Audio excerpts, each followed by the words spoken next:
I get a cut. I think I'm top five. Top five.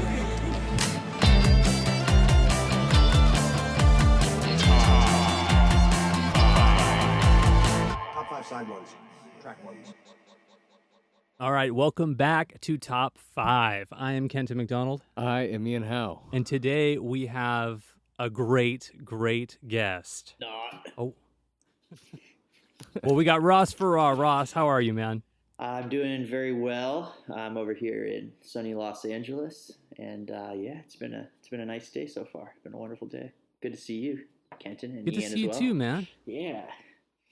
Yeah, you are a first long distance guest, so So it's just been This a bunch is exciting. of townies? Just a bunch of townies so far? just a bunch of townies. Nice, dude. Yeah. Cool.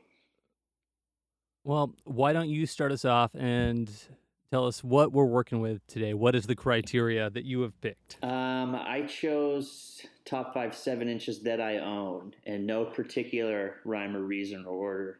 I just I think I chose this because I've been feeling kind of bad that I haven't really been buying 45s too much lately. I've kind of been focusing on 12-inch LPs for a long time, and it's that corner of the record store that if I have to be in the right mood to kind of like gravitate towards it, like if I'm all out of options in the LPs, I might like go over towards the 45s. But whenever I do go to the 45s, I have a great time, and I always find some shit in there.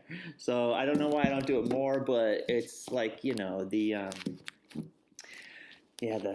7-inches and the 45s are like the unwanted children section or something. I don't know. Kind of, yeah. And maybe if you were in that section more often, you wouldn't have such a good time when you were there. So, I mean, I definitely spend a lot more time listening to 12 inches. Yeah. Than 45. Yeah, because, you've got to sit in there and you're going to do something, and it's, you've got like 15, 20 minutes for each side, whereas with the 7-inch, you're like, okay, you have 2 minutes and then you're done, and then you got to flip it again. It's terrible sometimes. Sure, but also like guys like, yourself, myself, and Ian over here, we all like hardcore, I think it's safe to say, a fair amount, punk Yes. in general. Yes. And some of the best hardcore bands only had like a 7-inch or, like the Urban Waste EP, talk about Mhm. easy top 5, Yeah. records. Who's got it? I don't have it, man. I can't afford the real deal. No way. Or Antidote. I got something similar. I pulled something out from my pocket that's something similar to that I think you're gonna like, but it's not quite that, but it's up there. Well, why don't you start us off and pick your number 5? What do you want to talk about first? Number 5 is the Snobs Control EP. This was an early My War. I think this was like their 4th release or something. And when I was first getting into punk, like this style of punk, kind of like verse chorus, kind of 80s, kind of like that style, and maybe like more like New York kind of driven stuff, more thrashier stuff. I got this 7-inch and I was blown away, and then I learned that it was just little kids playing music. They were all like I think they were all like 15, 16, 17 at the time. It's kind of mind blowing. Yeah. And you listen to it, and you're like, oh my god! Like these songs are actually they're pretty amazing for how young the people were in this. I know Duncan. Duncan was a friend of mine. We made friends through just punk music or whatever, and they're a Texas band. And I have never really punished him about this 7-inch. We've talked about it a little bit, but it was one of those kind of like one of those 7-inches I got when I was starting Hammer Time. It was my first band before Ceremony, and it was kind of in the same vein, similar type of music style. And we were both straight edge bands, and we were both talked about skateboarding, and it's very safe to say they did it better, much better. And it came out September of 2001, which was like, as we know, kind of a tough time in American history. So, yeah. Well, tell me, I don't have that 7-inch. I'm not familiar with it. How many songs are we looking at? 7 songs. Okay. Control, it's the Control EP, and Control is the first song, the title track, of course. That's classic. Then Mousetrap, Skate Holiday, No Words, Red Light, Green Light, and Man in Blue. And Man in Blue is a funny song because, yes, it's about police. God knows these kids really didn't have a lot of, white kids growing up in suburban Texas didn't really have a lot of trouble with the police. And it even says on the credits of the thing, it's like, this is dedicated to the University of Texas Police Department, because they were like getting kicked off the stairs and rails and shit probably when they were kids, Oh yeah, it's so good, man. that's awesome. Were you a fan of did you have that ETA 7-inch, like as far as like skate thrash ETA, stuff? that sounds familiar. What's that? Yeah, their estimated time of arrival or whatever. They were from Sweden. Later became like the Regulations or a couple of those guys. Yeah. I got into the Regulations heavy, but I don't think I ever got into that early first skate shit they did, which I should look at. That's a gem right there. Damn. Well, right on, man. That's awesome. Cool. Let's move on up over to Ian. What do you got, man? I got I don't know that I even know how to say the band's name right, but a Finnish band, Kala Kesta. Oh, nice. It was I picked it up at Blackwater. It was my introduction to like 77 Finnish punk. Cool. The title of the EP is even harder to say. Kurjoi Tuskia Kellarista, oh my something God, we like need a that. translator in here, man. It's super easy for the Finnish to say, so I I'm don't know sure. why you're having a problem. But yeah, the title track of this EP, or I guess it's just a single because it's that song and then one song on the B side.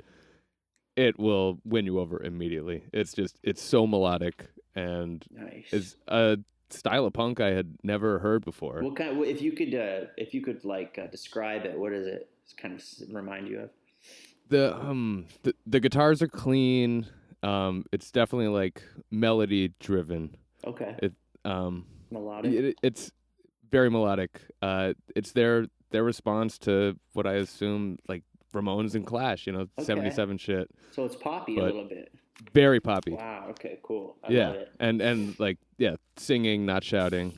I don't know a goddamn word they're saying, of course, but. And when is it from? Is it 80s or 79? Oh, okay. Yeah, they started in 77. I have a reissue from Svart Records. Their catalog is fucking killer. Yeah. Fuck yeah. If you're like Definitely. everything good out of Finland, they reissue, and there's a lot of good shit. Cool. But this is my absolute favorite. It's Cool, awesome. man. Yeah, Rock and roll. I like that. I love the 7-inch. Well, we'll have to play it before you leave today. Oh my God, I see what you're holding. Oh yeah. Dude, oh shit. Oh, Okay. yeah. Well, I'm ready. I was going to preface this by saying this one, you and I probably have, I don't know. I think this is a connection between you and I Definitely. a little bit. 100%. So this record I'm holding up. Oh, yeah, you can see it. You probably have a copy in front of you. Yeah, I had to put It's- mine away because you've already brought it out. No, I'm just kidding. That'd be crazy. The Abbey Yo-Yo's This World Is Not My Home. It's the only record they put out. They put out a full length, but it was on a CD. Mm-hmm. But this record is so good. And it stares at me every day of my life because all of my 7-inches are in alphabetical order. Mhm. So it has always been at the forefront Easy choice. of my record collection. You put the numbers at the back? Or? No, I just whatever the letter is that spells out the Oh. Oh, I don't know. okay. Right. whatever you want to do. But yeah, Bay Area band from Marin. Yep. With our buddy Sean Marins, who is singing, and Matt on guitar, and Blaine, who is in Spiritual Cramp, and a fair amount of other things. He was also, what was his other band? Skin Like Iron. Yeah, he played. He has that He's solo. played in so many different bands. Yeah, he played at Tony Molina Yeah. with him for a while. Anyways, No Reality is his new thing he's been doing. his solo stuff, which is actually really killer hardcore as Yeah. well. And he's also doing like a dream pop band now with another person in the Bay. I think they're from the Bay. I haven't got a hold of anything physical, but he sent me some of the stuff on via phone. Yeah, this record is awesome. It came out in 2004, and this kind of came on the scene by happenstance because my friend Logan, he used to have shows in his garage, which Ceremony has also played there in the early days. You played that garage, but so did the Abbey Yo-Yos The Posse Den? on tour. Yeah, the Posse Den on tour with a band called Tiger Uppercut Yes. with our buddies Jess Sylvester and Zed Cutsinger. Mm-hmm. So this was a record that was played a lot through my late teen years and all through my 20s.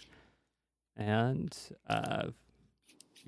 it's if you don't have a copy, you got to find one. I don't mean to be like the guy to keep repeating this, but if you could describe it to the viewer, the hearer, the hearing audience, what would you call it? Because it is like very distinctive, kind of different music. I think it has like its own kind of sound a little bit. It does. It sounds so to me. My first and still the best way I think I can describe it. It has like.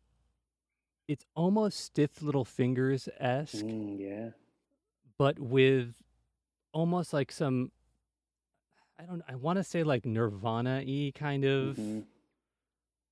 With something a little artier mixed in there as well. Like it's very much through a Bay Area filter, though, right? They sound Bay Area to me. Yeah.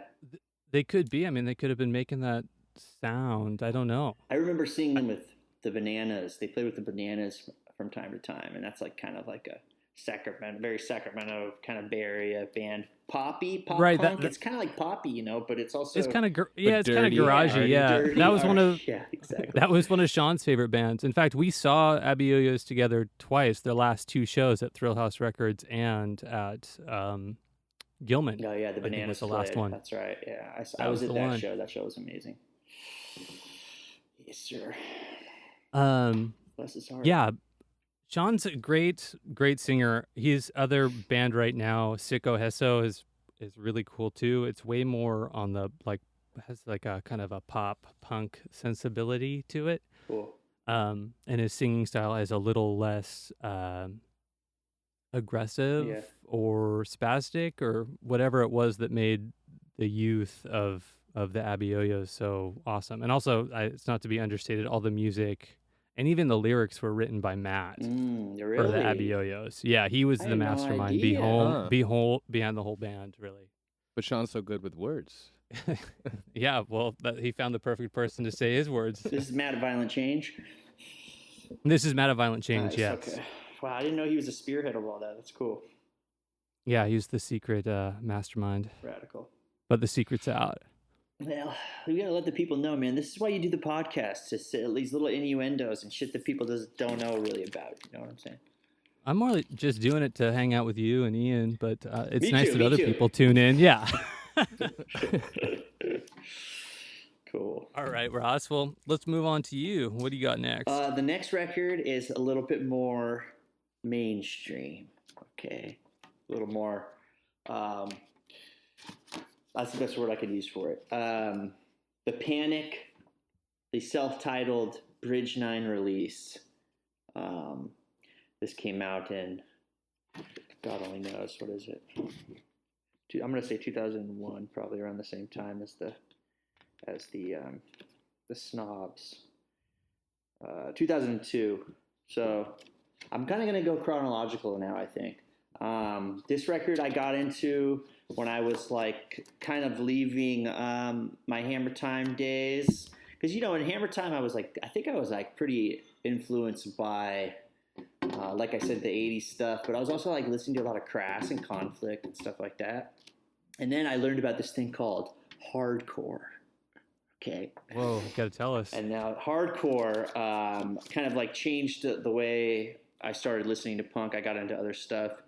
And I think like American Nightmare was really, really popular during that time. Those years, 2002, 2003, etc. I was never really that big of a fan of American Nightmare. Hot take. I was a big fan of Panic. That was like the big. This was like the big 7-inch that kind of got me interested in doing Ceremony. Actually, it was why I pulled it out. Yeah, it's just like fast, straightforward hardcore. There's no breakdowns or anything. It's just pretty to the point. And the lyrics are very much like about like heartbreak and love and stuff. And of course I loved that. So I kind of bit that. I bit that whole thing. And the lead singer, Gibby, he now runs Deus Records. Gibby's pretty amazing. He was in a band called The Trouble out there in Boston, and he started this. And he's just been like a music guy forever. And now he does Deus Records. And they do like a lot of different kind of experimental stuff. A lot of like, you know, maybe like what you could call dark wave or goth or like, you know. That record looks like a goth kind of does, or yeah, post-punk record. Well, yeah, they loved like, you know, Joy Division and Morrissey, Yeah. and they were all into that kind of stuff, and that influenced them to do this kind of stuff with like a hardcore twist, I think. So, you know, they would go to like the Makeout Club, you know, and they would like dance to like The Cure, and then they would like go to the hardcore show and like play hardcore shows, you know. So it was that That's like rad. that time of hardcore, you know. I've never heard them. I don't think. Did they do anything else aside from that? Like No, they have just an did LP? 2 7-inches, and that was it. And then Gibby went Just on like to the greats. Yeah, yeah. And then Gibby went on to like, I think he was doing other stuff. He didn't do any more bands, but he did the record label, and he's been putting out cool music ever since then. So yeah, that's my story, and I'm sticking to it. I got like every color. There's like the clear one and the black one, and there's the green. Oh, you one. went full collector boy on it. I went collector boy on it, man. Yeah, I was 20 years old or something, so I was like, I'm ready to do it, you know. Yeah. Awesome. My number 4 pick, I did not go collector boy on because I don't have the $400 or $500 at the original cost, Oh but shit. got the Middle Class Oh my out of god! Vogue. Look at that. It's a reissue, the Frontier okay. issue, Okay. which 2012 I think it came out. Yeah. 2008. 2008. Ian's come with notes today. He's killing it. Of course, yeah. But yeah, Middle Class. The fact that it came out in 1978 is just so fucking cool Yeah, because it's I don't think crazy. there was anything that fast. Yeah. I mean, Bad Brains had started, right? But Yeah. Yeah. I don't have the Pay to Come 7-inch either, so Yeah. Middle Class, Out of Vogue. That's Yeah. the track too. Yeah. It's so fast. that's the yeah. track. Yeah, Insurgents, my other favorite. Good. But it's a killer record. Santa Ana. How far is that from LA? Can you call that LA? Yeah, it's like it's about. It depends on traffic, of course, but it's like 25 minutes, 20 to 30 minutes away, you know, kind of depending. Yeah.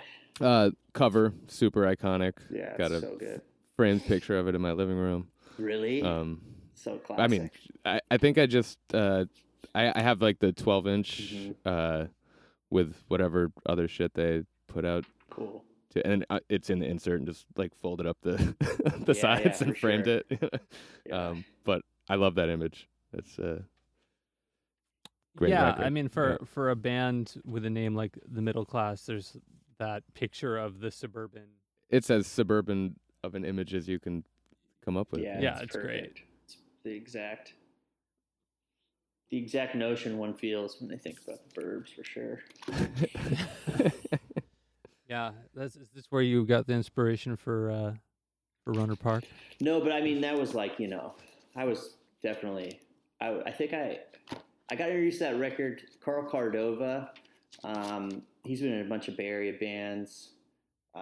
Mindless Mutant was one of his bands. I don't know if you guys ever remember that band. He was also in Our Turn, kind of like a posse, kind of like straight edge. But he got me into that record, and that was definitely before Runner Park, so it was like obviously on my mind for sure. All the suburban records were there somehow, for sure. Nice. Yeah. Interesting brand of hardcore too, because Yeah. before like the full on aggressive screaming and Mhm. wildly distorted guitars, but still fast, still definitely hardcore. It's Yeah. Yeah, it's a classic for sure. in its infancy, but still rips. Yeah, you think of 78, it's like 77 was one of the best years of music. I was thinking about doing a 77 with you guys because I love that year. And like in December of 77, Suicide did the famous self-titled, and that's like aggressive sounding music too, like fast, you know, like it's not really like considered punk in the essence of bass, drums, guitar, but it has More like, time and place. yeah, kinda but it shit. has like this really aggressive sound to it. And just strange sounds. yeah. Strange, like austere sounding music, you know. But this is like, yeah, I think that record's a little poppier, but it's also like super punk and fast. It's crazy, very accelerated. Fucking crazy, man. Yeah, Yeah, that would have been a good one. I'm surprised no one's picked that year yet. 'Cause it's such a staple in punk. yeah, it's so huge. Too many to choose from. Yeah. maybe just enough, 3 people. Cool. Well, I'm gonna get into my number 4. All right, I'm gonna pick. I'm just kind of grabbing at random here because I've got a lot of gems here. But this band, San Diego's Crime Desire, nice. in Lucifer's Grip. Hell yeah, dude. I love this record. This was the turning point for the band. They had put out 2 LPs prior to this record, and they were people either really didn't like it or they thought it was whatever. I don't think there. I think So I'm one of nobody the. loved it. I mean, I loved it. There was a few of us that absolutely loved There's it. the black and red one, right? The LP, isn't the LP has like black and red on the cover or something like that? There's crazy? one that's there's one that's black, and there's one that's black and white with the third record has red foil Okay, I think that's what I'm thinking lettering. of, yeah. And that one's really good, but that came out right after this. So this is kind of right when they're going from really crazy, kind of spastic. It's almost like they were almost like a grind band almost Yeah. at times. But the singer's voice was so high pitched. You couldn't really hear. I loved it. I thought it was great. And the first track on the first LP, he panned the vocals, so he did 2 sets of vocals saying 2 different things entirely. Interesting. So they were, when you listen to it, it just sounds like someone's talking back and forth so fast it feels like you're spinning. Sounds paranoid. Something. It is. It was pretty disturbed, but also the aesthetic of all of the records that they do, I love. But in Lucifer's Grip is a jumping off point and really kind of took them in a new direction. And Colin, the singer, started changing his vocal styling. So like the wacky high pitched stuff that I love so much, he kind of went away from because he had learned how to sing differently. And that's kind of exactly what he said when I told him, like, oh man, I can't believe you didn't go with the wacky stuff on this. And he was just like, yeah, man, it's just like when you learn how to actually sing, you just don't want to do that anymore. But yeah, they're great. Matt Otley plays drums in this band, and he's like not a great drummer. He's kind of sloppy, but it works so well with the band.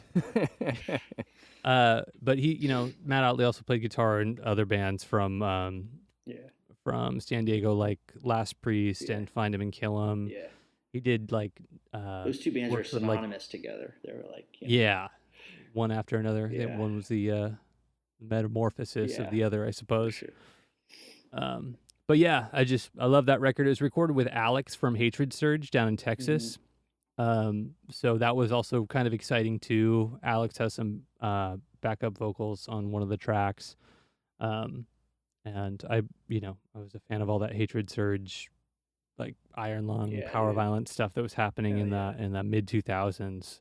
And this is just kind of like a sleeper record that I don't think a lot of people are hip to, but it's one of my favorites. Cool. Yeah. You love it. Crime Desire. Are you guys do you guys like play little snippets from each record on the thing, or are you going that route? No, we have a playlist, but I don't think a lot of these songs will be even on Spotify. Yeah. At least a lot of mine. For sure. Dude, I see what you're holding. I got that classic one right there. Yeah, I had to pull this one out. I just love it, man. And this is my third, I guess, yeah? Yeah, number 3. Okay, number 3. The Formaldehyde Junkies do Are a Total Wreck. Yeah, Minneapolis. I don't know. I think I just blundered into this band. I went to go see somebody at Gilman It wasn't them. It was somebody else. I think they had opened for them. I wish I could remember what band it was. Maybe it was Lights Out or something. I don't know. But Formaldehyde Junkies opened, and the lead singer did a running cartwheel into the guitar player in the first 2 seconds of when they started playing, and they kind of stumbled back and shit went everywhere, and it was very chaotic, and it was I don't know, the spirit of the time. It was perfect for it, It was exactly what I wanted, And I think that was in 2003 or 4. I'm not really sure exactly what year it was. Yeah, it might have been a little bit later. But Yeah, maybe after later, yeah. that. But right in that window. This record 'cause I had remember, just come out, so maybe it was later, yeah. does it say on the record when that came out? No. 2006? No? I don't know, but yeah, you're probably right. It's probably around there. Maybe it wasn't 2000. 5 or 6. I think I was still I want to say I was still in high school. Oh, really? Because I saw them, or just out of. So that's why I think 06 might be the one. Because I saw them play on what I think might have been their only tour. Yeah. They played this really small club that barely ever did shows called the Valentines on Ankeny Street. And Yannick from Tragedy booked that gig for them. For sure. Yeah, and they were really, really rad. I wish I could remember more about seeing them, but I do have both those records, and they were just great hardcore records. Yeah, pretty underrated. Of that time. I think they fit right in there for those. You'll flip through. The record store down the street from my house has punk 7 inches from this time frame, mid 2000s, and you will find this in there. People kind of set it aside, but it just sounds perfect. They couldn't have done it even any more perfect, as far as just totally. I think style. another band I think that was right around then was the School Jerks. They did I feel like in my mind I register them in the same category as Formaldehyde Junkies. Done very well. That's all I got about that. Yeah, I this is one of those things I put on constantly. Even if I'm YouTube or Spotify or whatever the platform is, I'll put on this record if I'm feeling radical. Yeah. I used to skateboard to this all the time. I would go skate down the street really fast, It doesn't really have skate songs, but Road Hazard is about old people driving in cars that are too slow. I think the lyrics are, you're told to drive, why don't you fucking die? And you're just breaking your street break. You're going down the street. You're skating as fast as you can, and it just feels exactly right. So, yeah. Total wreck. Great record. All right, what you got, Ian? I got another classic, another American hardcore classic. Oh, nice. Coro EP. Yeah. Again, a reissue. Originally self-released. I think there were only 200 of them. Yeah. Knoxville, Tennessee, 1983. But this is in my top 5 U.S. hardcore 7 inches up there with Holy shit, really? Urban Waste and Gangrene Preschool, records I don't have. Yeah. Sure. Thou Should Not Kill, Antidote. Oh my god. But I got this one, and it's fucking killer. Every song under a minute, 8 songs on a 7-inch. It's just fucking perfect hardcore to me. Badass. Rips. It rips. It definitely rips. I don't remember where or when I got it.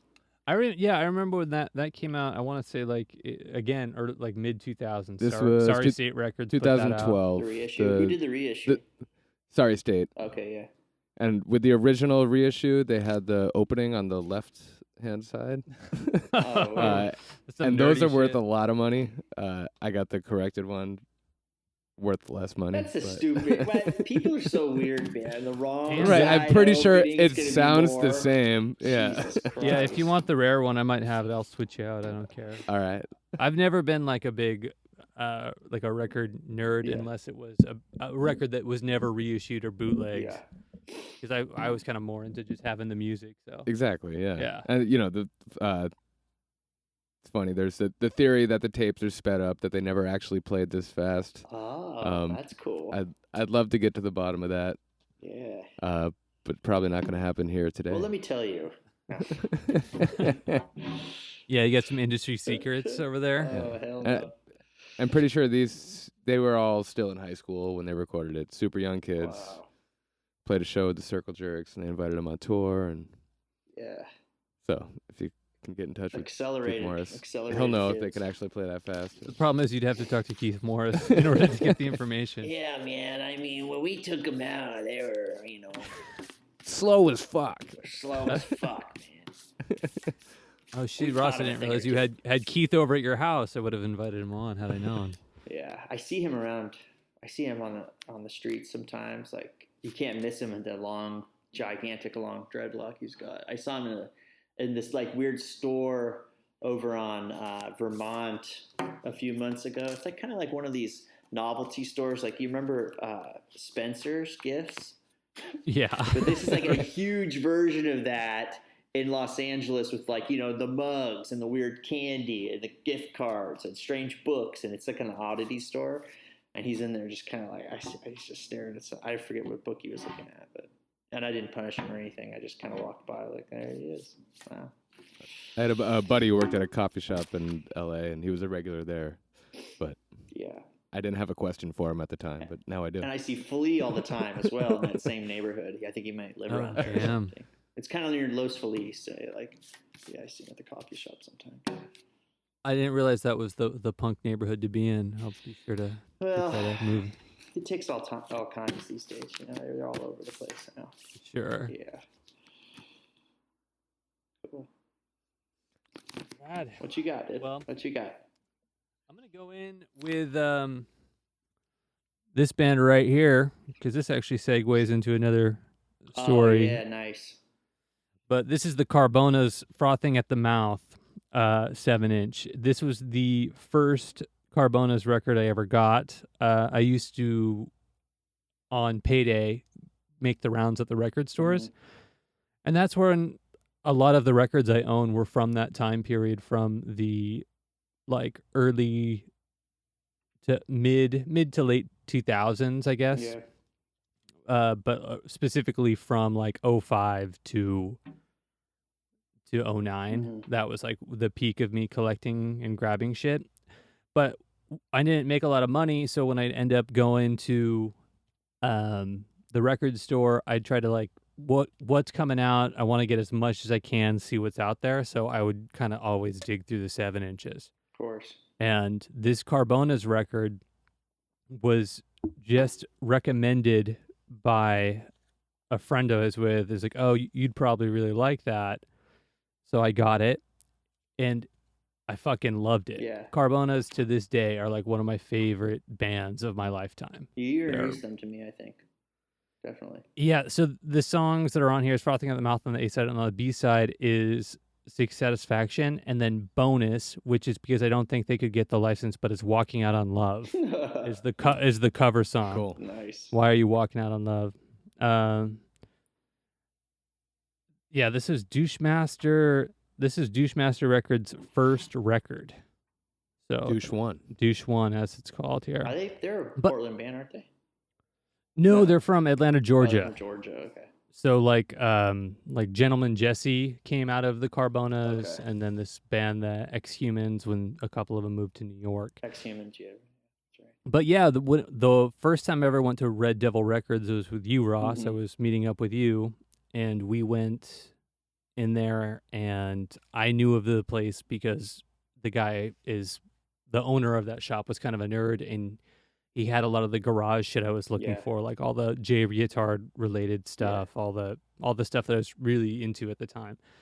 And so after I bought this 7-inch, I guess that's what I should probably preface this with, is that when I bought this 7-inch, I loved it, and and they had a copy of their second LP that was there. Yeah. And I said, I'll get it. I'll get it next paycheck. So 2 weeks later, I go back expecting it to be there, and it's gone. It like had to been the last copy ever in a God. store, and I slept on it, and that led to I think 3 years of trying to hunt it down, of just constantly be on the lookout for that Yeah. second Carbonas LP. And the first time I saw one in real life at a record shop was with you at Red Devil Records, where I asked the Are they guy. all standing in the front, like with the? No, that's the third That's the third record, one. but Okay, yeah. the second one is like a hand with these long fingernails going like Okay, yeah. kind of going across a bunch of LP sleeves. Okay, yeah. But I asked the guy if he happened to have a copy of the second Carbonas LP, and he's like, "Oh yeah, I've got 2 of them." It's like, "Oh, rad!" And I'm so excited, and I'm willing to spend $20. Yeah. I will spend as much as $20 on this record, twice the value that it was like a couple years ago. And of course, he's like, "I'm like, sweet. I didn't see it in the C section. Where do you got it?" And he's like, "Oh, it's up on the wall." And of course, it was like an $80 record, Damn. and I was just like, I'm like, "Would you take $20 for it?" He's like, "No." It's Hell like, no, "No he way. wouldn't. Those go for like $100 on eBay." I'm like, Classic. "You have 2 copies, whatever." But anyhow, the Carbonas. This is the 7-inch that turned me on, and fuck, dude, still turns me on when I listen to it. They're just great, like rock and like borderline hardcore. As much as they're like kind of garagey rock, they kind of have this hardcore edge to it that a lot of the other bands did not have. It's pretty fast for what it is. It's fast. Yeah, awesome. Nice. All right. Fourth, I'm going with I'm thinking here. I'm sitting. I'm like, wow, this is turning into favorite hardcore punk EPs. So this is going to take a little bit of a turn here. This is not a hardcore punk EP. So something from Slumberland Records, Terry Maltz, the Insides EP.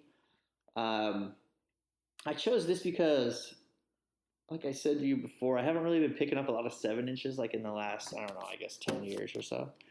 And I heard this song, and I immediately had to go out and buy it because of the song. It's a B-side to this record. It's called Don't. And, yeah, it's another one of those kind of like slept-on Bay Area bands from San Francisco. They all live in San Francisco. And, I'm pretty sure I know that song. Do you happen to have that on Spice's Pain playlist? I think I do, yeah. I put it on a playlist, yeah.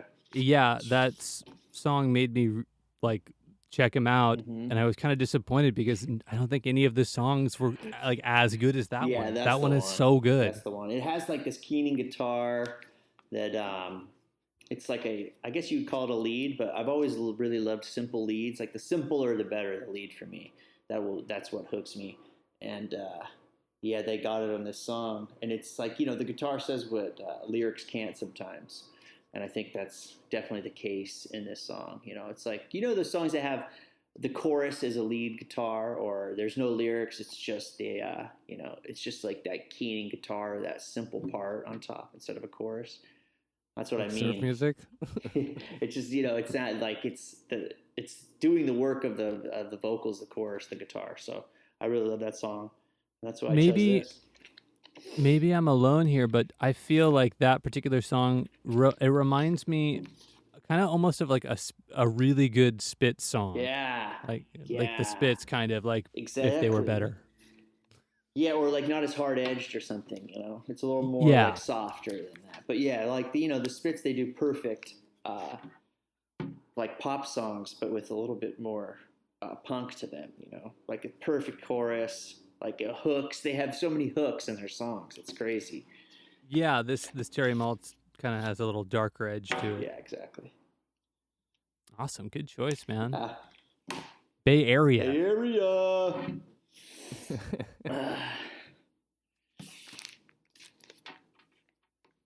What do we got? Ian?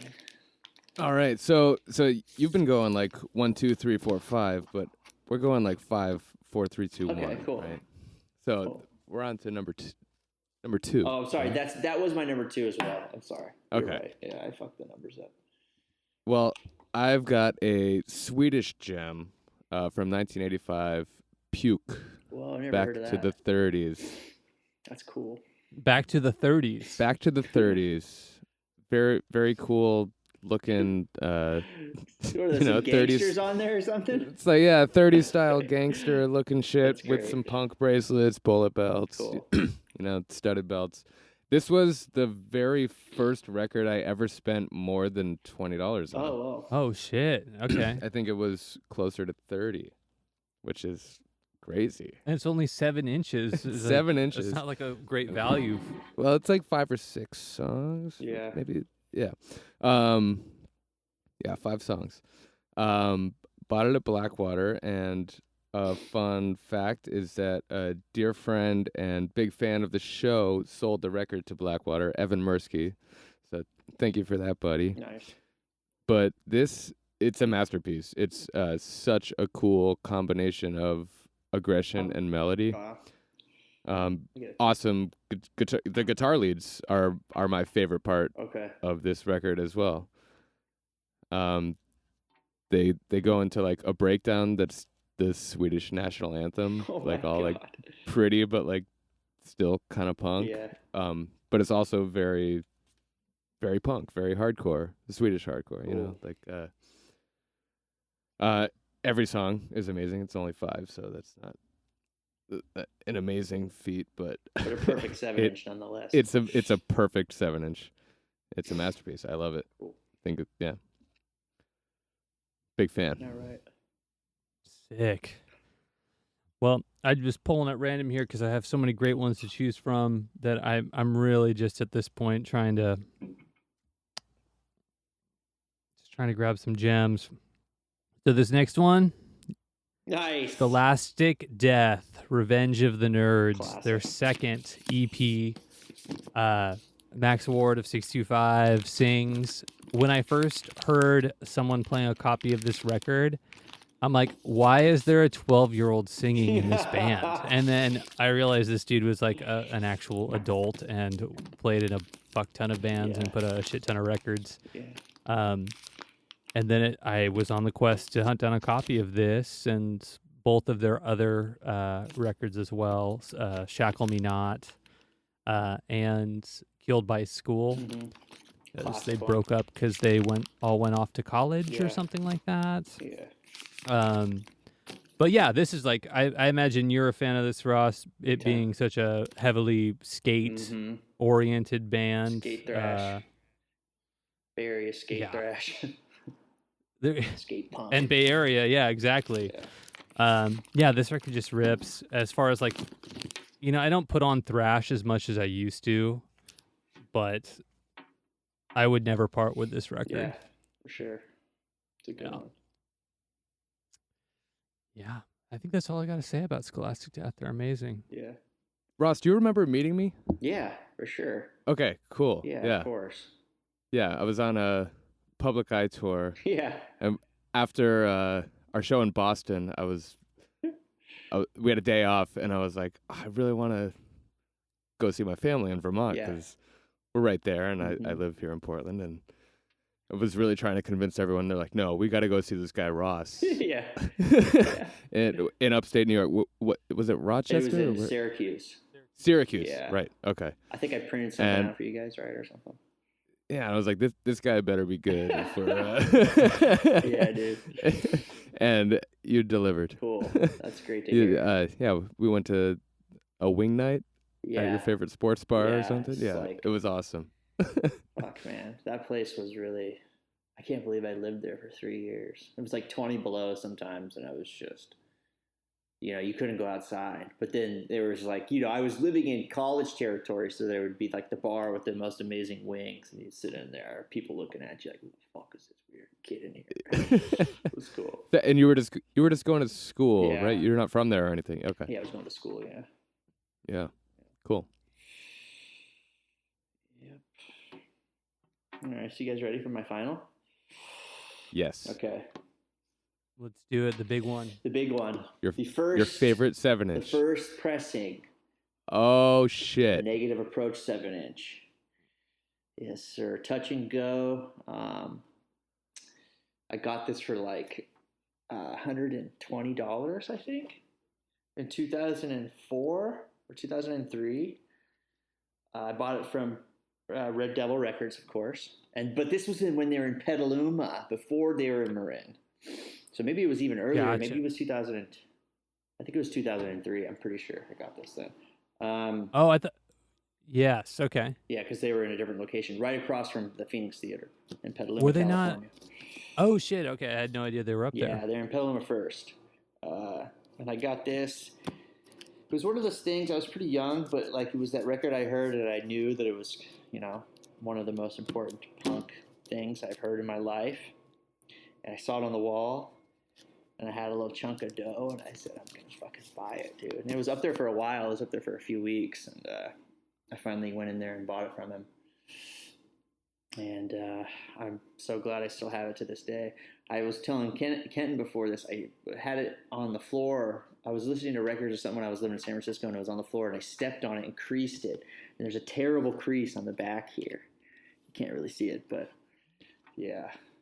But it's terrible because you can see it. It's terrible for me, but no one's really, it's not like that bad or anything. But you're not going to sell it anyway. I'll never sell it, no. I would never sell it. So who cares? Yeah. Not now that it's ruined. It's just for me. But like there's like a little bit of the glue coming off here, so I'm trying not to open it as much as I can. And it's got the insert. Fuck me, man. Oh, what a gent! Oh, that looks fresh, Yeah, man. it's so cool. Barely been opened. For all I know, though, he could be telling me it's an original, and somebody was bootlegging these. I don't know, to make them look perfect. I don't know, dude. There's businesses out there where they do fucked up shit like this. So. But it looks pretty good. Just based on what I can see, I would give it it was probably a single owner before you bought it. And it smells old, It's got the dark, like there's a little bit brown edging on the sides. Yellowing. The yellowing. Yeah. It's beautiful. And it plays perfectly, and it's one of the most perfect punk hardcore records of all time, of course. So I think that's one of the most universally beloved hardcore records. Absolutely. Across the board. Sure. I'll throw that in to fill out my previously started top 5 U.S. hardcore record. Oh, yeah. 7 inches. Big time. Yeah. Fuck me. Shit. Yeah, so that's that. What about y'all? Congratulations on owning that, yeah, man. I know, That's right? sick. I love it. It's my baby. Fuck yeah. All right, Ian, what do you got? Your This is the top big number one. one. My big number one. It's one of probably the most important record to me that I own. It's not as popular as yours, but it's the Blue Hearts. Blue Hearts, okay. Linda. Oh, Linda, the Japanese band. Rinda, as they call it. Yeah. And it was a gift to me, and this record, especially the record itself, is everything to me. I had never heard it before it was given to me. Utah from System Fucker gave it to me. He had it up on his wall and played me the song, and I was like, this is fucking amazing. I love it. Yeah. And he just took it off, signed it, and gave it to me. And I brought it back here. This is the first time I went to Japan and came back with it. I was like, wow. Hey, you got to hear this, to all my friends. They're like, oh, that song's so cool. Yeah. It's so fucking good. And this actual 7-inch that I'm holding right now just provided me with so much joy. That's fantastic. And it still does. And yeah, that's what we're talking about here. Made right? a lot of my friends happy, and it's just a very special 7-inch. Do you ever DJ or do anything like that? Do you ever play that record? Yeah, of course. every time. Yeah. That 7 inches and DJing are go hand in hand. Yeah, right? for sure. So, but yeah, listen to this song if you haven't before. It's really, really fun. Yeah, man. What's the deal? Is it they're an old band or is it? Yeah, this is from '87. They started in '85. They were a band till '95, I think, and maybe got together again after. But 80s band. There's also an LP version of the song on their self-titled record, but this version is the version. Yeah. Yeah, it's melodic, almost like pop punk. Yeah, for sure. Kind of stuff, but very Japanese. But in the older way. Very good. Yeah, Yeah. totally. Yeah. Rad. Very good. The The joy it brings is Yeah. what we're talking about here. The history. Yeah.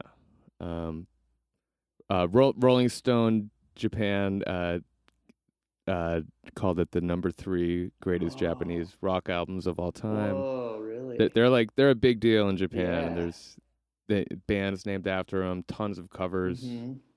of this song, and So it was on his wall, and then he wrote "System Fucker" on it. yeah, and I think that's his name in kanji, or maybe it's something else. I don't know. That's sick as hell. Yeah, but Nice. this record is very important to me. Cool. I love it. Okay. All right, Ken, hit me. What you got, number? God, it's gonna be number so hard one. to follow you two because you're going full like down and dirty. But I had that with my a couple of mine already. So this one I'm less. I don't have as an amazing story about how I came across this record, but I love this record. Ross, have you seen this record before? Is that Hoax? No. What is that? No, What is that? Good guess. no. It looks kind of like This is their art a little bit.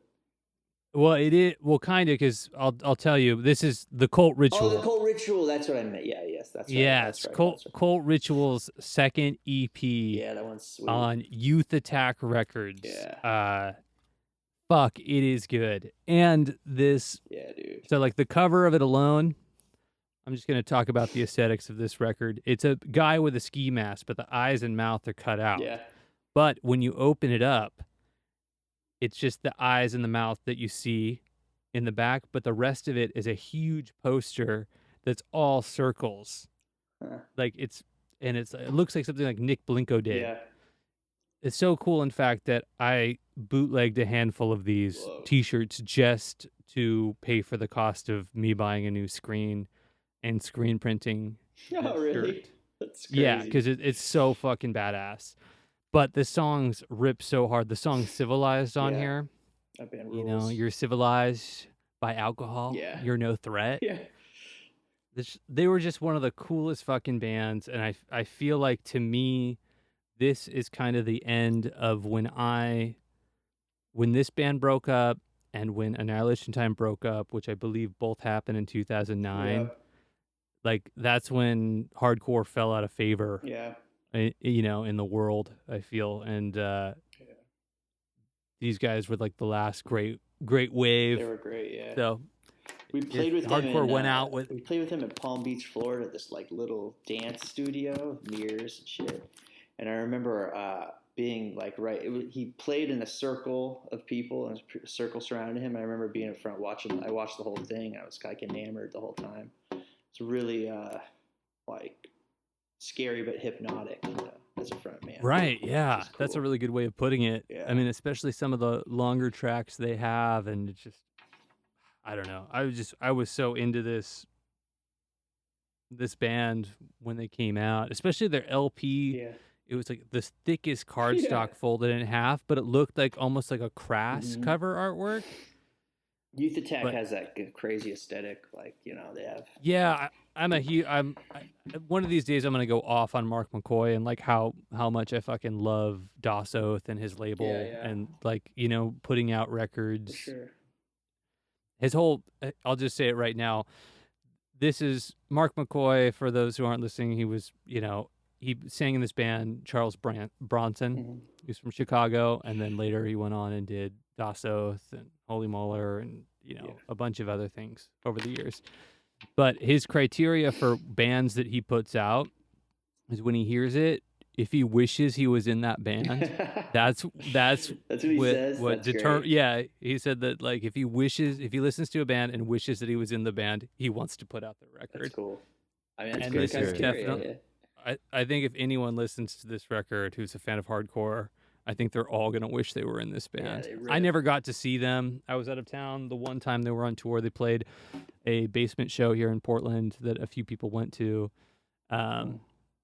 But yeah. And also it's wild too because it's the same guitar player, I believe, that plays in Merchandise, who I also love to death. Yeah. So I think the guy's name is Dave. Dave, yeah. Dave, hell of a guitar player. Yeah. Versatile guitar Dave player. V. I forget how you say his last name. It's Italian. Verlander. I don't know, but he's amazing virtuoso for sure. Yeah, I think it's Dave. Very good at guitar. Yeah, very good. Yeah, Dave, very good. Dave, very good. Feraldi, I forget. Yeah. But yeah, very different Yeah, styles of music, but very cool in general. Absolutely. Yeah. The Cult Ritual, man. I love him. Yeah, man. It ripped. Well, that's it for our individual top fives about 7-inches. Cool. But obviously, we're all kind of have a couple extra here. You want to do some honorable mentions? Some honorable mentions. Rattle off a couple. Yeah, I got 4. All right, Ross, take it away. I got The Deep Wound, the first reissue of this. I also got this at Red Devil. It's a very limited reissue on Radio Beat Records. Yeah, it's a classic record. I Saw It, Sisters, In My Room, all those good songs. It's funny they got the band members and what they do on the front cover. Isn't that rad? With the slugs, with the thing of slugs, it's killer. And then I got the Fucked Up Police 7-inch. So that's a wonderful track. One of the best songs about police out there. One of the best lyrics, A Shitty Band, The Police, of course. Classic. What else do I got? Oh, I got this one. I got this. This is your area, I believe. Catatonic Youth, Piss Scene. You ever seen the 7-inch before? This is kind of a weird, kind of esoteric record. It's an off size, too. It's not the same size as all 7 inches. It's a little bit bigger. They did that kind of thing. Is it like the 7-inch shelf? Is it an 8-inch then, or is it a? No, just the art. It's not the actual record. So it's like a little bit bigger on the shelf. You know what I mean? Oh, interesting. Yeah, it's pretty weird. And this is a 66 out of 150, the Piss Scene 7-inch. Yeah, it's cool. Catatonic Youth. I think I got it at, what's that record store? Maybe I got it, is it Blackwater? Is that what yours? Yeah, there's a Blackwater, but there's also Seattle, like right? no, there's one. Seattle, There's Singles Going Steady up in Seattle. Is the only record store that I used to go to I there. got this at Singles Going Steady. Nice. I'm pretty sure. Yeah, it's a weird one. And then the Dawn of Humans 7-inch. Oh, hell yeah. That's a good one. Yeah, Blurst of the Birdfish. When I heard this, man, I was like, I have to buy this record immediately. It's incredible. Emil is a fucking mastermind. Yeah, for sure. It's kind of psycho shit. I remember that band is incredible. They rip. Yeah, Ian, you introduced me to them when you came back from tour, I believe. Yeah, dude. Them and Hank Wood, I think, were coming up at the same time or they share around members, then. I think, or something, right? Yeah. Yeah, Donny Humans definitely started first, but Hank Wood blew up first, Yeah. I want to say. That first Hank Wood, I guess it's an EP or is it an LP? It's 25 minutes. I don't know if It's an LP. Stay Home, right? Or Go Home? Yep. Wait. The first one was Stay Home. Or no, Go Home. No, Go Home was the first one, then Stay Home. Go Home is an incredible record. That's one of those ones that's come out in the last 10 years that just blew my hair back. Perfect record. And I don't have a copy of it, goddammit. So if anyone out there is listening, send me a copy of it and I'll get you some money for that. Fuck. I only have one, but Yeah, man. Fuck, it's so good. I'm not getting rid of No it. way. No way. What you got? First one I got is the first Sure Mag 7-inch, which I got the first time that I saw them when they only had this out, and it was the very last one that they had with them on tour, so I got it with my boy Camden. That's great.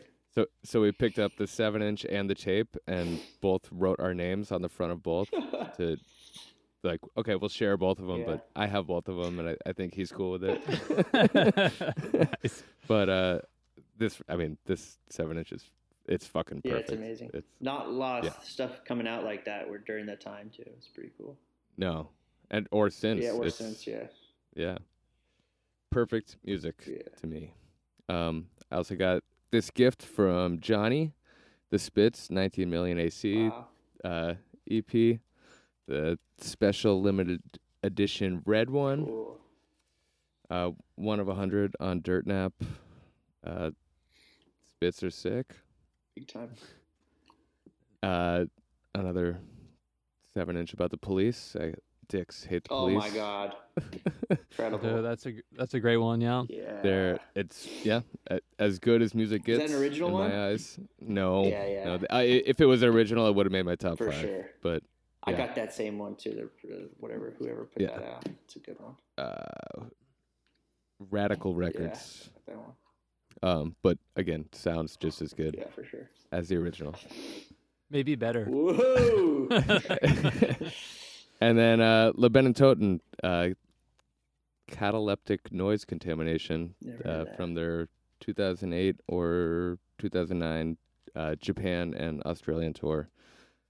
It's got the version 2 of Near Dark,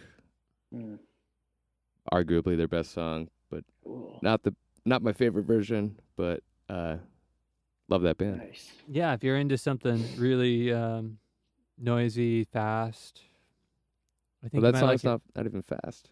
Oh, I was just talking about Libetto in general because I don't think Ross. I think you said you hadn't I heard haven't heard them, of it, but they're one of the great Portland bands that have been Oh, going on cool. since I was a teenager, and they're still playing, play. and they still kill it. Wow. And still writing, recording. Yeah, like Iron Lung Records just put out a couple new cool, records okay. for them this year. I'll write that down for sure. All right. Well, I'm going to take it back to the Bay Area Cool. here. Okay. Oh yeah, great record.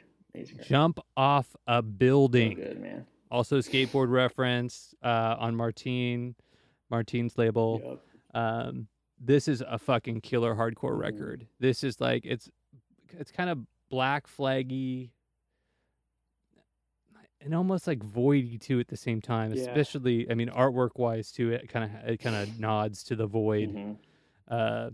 But bird watching in New Zealand, it's great. It's the only record they had because their singer then left to go study birds in New Zealand. So wild. So No shit. yeah, so it also ties in, I guess, with like the Scholastic Death, last single too, Killed by School, because they broke up because they all went to different schools. You know, it's like Be what you are. something. You turned me onto that band. I can't remember if you bought me the 7-inch or we just saw it in a record store for $1 and you were like, you have to get this. But Either way, I have that record because of you. great. That's for sure. And I hope I didn't steer you the wrong way on that one. I think it's I think great. it was worth the $1 or the gift, whichever it was. Okay, this record came out in 2007. Yeah. This is the greatest crossed out ripoff band of all time called Scapegoats. Fuck yeah, Okay, Painkiller Records. This is a perfect power violence 7 Yeah, inch. it's great. You know, as much as I love crossed out, it's almost sacrilegious to say that this is better. They just took their music and made it better. Yeah, They just stole their songs and made them better. It's incredible. it's great. That Scapegoat 7-inch, it was such a letdown when they put out an LP, or I was so let down when the LP came out a number of years later. It's like you just can't do it. Yeah. I mean, I don't think a power violence band can do an LP. I mean, even technically, I guess Ceremony 2, your most power violence No, we never album, did it. was We're not a power 13. violence. I hate when people say this. Well, Like, let's- power violence sure. band. It's like, no, man. Okay, It had the it had I- like the I- fast I sound, agree you know, with you. But like, to say but they your were first power LP is violence- 13 minutes long. Yeah, for sure. But like they So- were like we were a fucking power violence band, you know. We played with them in Totally. in Boston in like a little dungeon, and I remember them being like, "Fuck this band, they're not power violence." And we were like, "Yeah, this is so." It wasn't good." the Boiler Room, was it? I don't know what it was. It was like a little basement somewhere. But like not in someone's house. I think it was a house, to be honest. Oh, okay. Yeah, I think it was a house show. It was like in a weird place, and they fucking hated us, and we loved it. We were like, "This is amazing, dude!" Like, yes, it was cool. Yes, and then this is another gem from my collection that took me a long time to track down a copy of. Surf Nazis Yeah, great Must one. Die. Great one. German thrash band from Münster, Germany. They were very short-lived, What do they know about surfing? or anything else for that matter. It's the movie, right? It's the movie reference, I guess. Like, Yeah. That's why they got Spicoli on the yeah, front. like, Yeah, well, this is actually interesting. So this is again a Youth Attack Records. Oh, it is. I didn't know it was version. Youth Attack. Yeah, this is Youth Attack, but the original version was on a German label, had a different cover. Yeah. But I love this Spicoli watercolor that is on the cover of this. It's beautiful. It's beautiful. The insert on it. So this insert is another one of the greatest things ever, but it's instructions because it's a large hole 45 on how to fuck this record with a pictorial guide of how to fuck this record. So good. Yeah, Surf Nazis Must Die, super cool. I gotta give a shout out to my friend Fawny in Munich. He was at a Surf Nazis Must Die show and has one of 5 of the original 5 demo tapes, which he then gave me. So I have a 1 of 5 demo tape of Surf Nazis we got to do that Must Die. top 5, huh? Yeah, demo tapes might be a good one. Yo, that would have been good. I still got all the tapes, man. Well, shit, man. Wow. Well, you get first crack. If this audio recording doesn't work out, we can always go back and try it again. Hey, let me see if my thing is even recording still, to be honest. Oh, man. It is. It is. Oh, we're good. Excellent. It is. It is. All right, so check it out. This one, Government Warnings, Great Arrested. record. This is their Rushmore. This is their life's work, I had all that one, summed up That one pulled into out one record. and what I had to narrow down. Yeah. Fucking love that record. So good. Or the song especially, right? But Yeah, dude. Yes, especially that song. Yeah. Very honorable. And then my last one is a throwback to my youth, but The Observers, the Portland band. This is their second 7-inch, the Walk Alone 7-inch. This was recorded by my dear friend Johnny Cat and put out on his label. Cool. I got this copy at a house show that they played, and the bass player Colin gave it to me, but I didn't have cash on me, and he said, just pay Doug. He's the one who deals with the money. So I tried to pay Doug for this record for about 5 years before I finally just got the picture that he just didn't want the $3 from me. I could just have it. That's awesome. But yes, this is my favorite record that they put out, and They went on to do the Red Dawn, right? yes, Doug went on to do Red Dawns and Revision Red Dawn, too. stuff. Exactly. Sweet. Good band. Cool. Good band. But yeah, I mean, I could go all day, but that was a lot of fun. man, Thank that's you, what we Ross. got. Yeah. Thank you guys. That was great.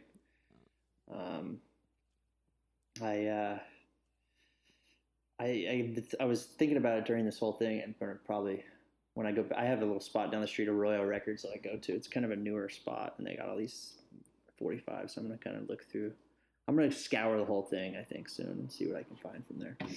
Why not? Give you something to do. So we'll have to do the whole episode again in a couple weeks after you get the return. 5 new 7-inches. The return.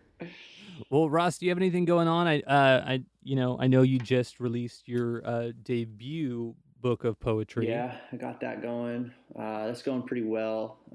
Deep Vellum publishing company out of Dallas just released that. And you can pretty much find it anywhere. You can get it all over the web. Deep Vellum's the best place to get it from, direct through them. But you can get it through all the big places, Amazon or whatever the fuck.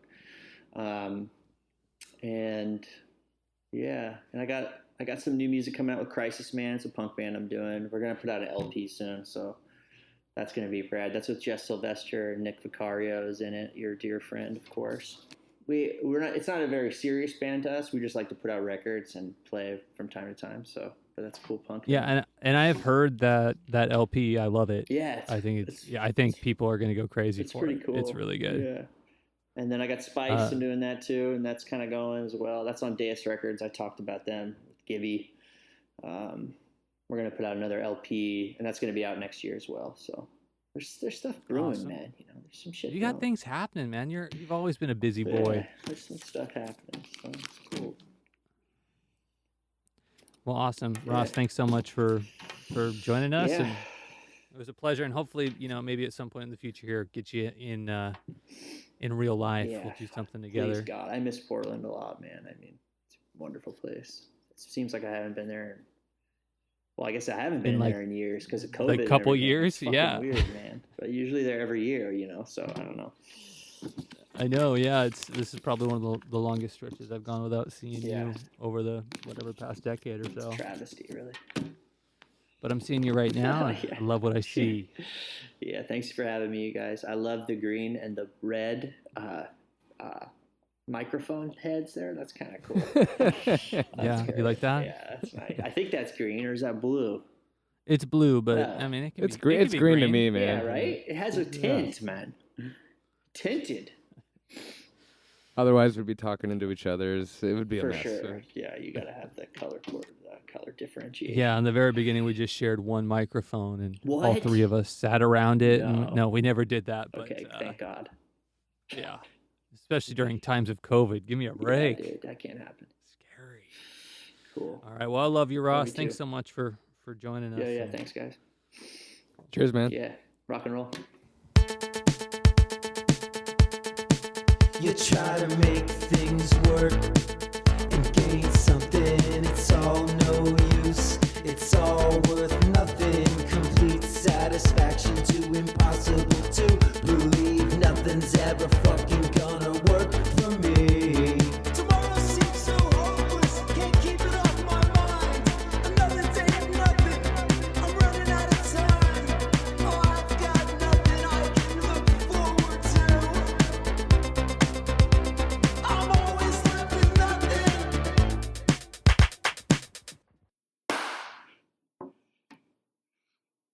I mean, how are you gonna do it perfect? Come on. You want to do it again? I'm down. All right, here we go. It didn't work either. You fucking guys. Oh boy. I'm sure it'll come together though somehow. This has been a Top 5 production, produced by Kenton McDonald. Our theme song was by Ian Howe.